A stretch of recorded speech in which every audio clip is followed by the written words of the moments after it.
Punjab assembly में वज़ीर आला पंजाब का इंतखाब। तहरीक इंसाफ ने पार्टी अरकान पंजाब असम्बली को नोटिस जारी कर दिए।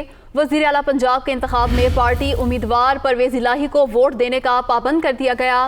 गैर हाजिरी भी डिसिप्लिन की खिलाफ वर्जी तस्वुर होगी। नोटिस का ये मतन है, इलेक्शन के रोज़ गैर हाजिर रहना या खिलाफ वोट देने पर आर्टिकल 63A के तहत कार्रवाई होगी।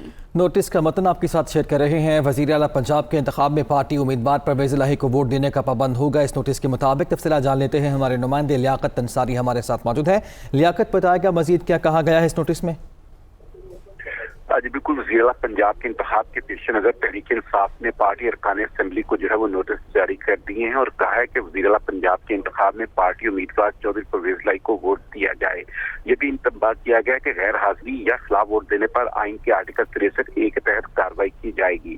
पार्टी के सेक्रेटरी जनरल असद उमर की तरफ से ये जो है वो नोटिस जारी किया गया, जिसमें कहा गया है कि पार्टी चेयरमैन इमरान खान ने चौधरी परवेज़ इलाही को वज़ीर आला के लिए उम्मीदवार नामजद किया है, इसलिए पार्टी के तमाम अरकान पंजाब असम्बली चौधरी परवेज़ इलाही को वोट देंगे। अरकान को खबरदार किया गया कि वोटिंग के रोज गैर हाजिरी भी जो है वो डिसिप्लिन की खिलाफ वर्जी तस्वर होगी और इलेक्शन के रोज गैर हाजिर रहना या खिलाफ वोट देने पर आर्टिकल 63A के तहत कार्रवाई होगी। ज़राए के मुताबिक खिलाफ वर्जी पर मुनहरफ अरकान के खिलाफ रेफरेंस दायर किए जाएंगे और मुनहरफ अरकान की हमजा शहबाज के साथ प्रेस कॉन्फ्रेंस और मुलाकातों का रिकॉर्ड इकट्ठा कर लिया गया है, जबकि ऐवान में अपोजिशन बेंच पर बैठने की फुटेज को भी रिकॉर्ड का हिस्सा बना लिया गया है। जी लियाकत, शुक्रिया आपका।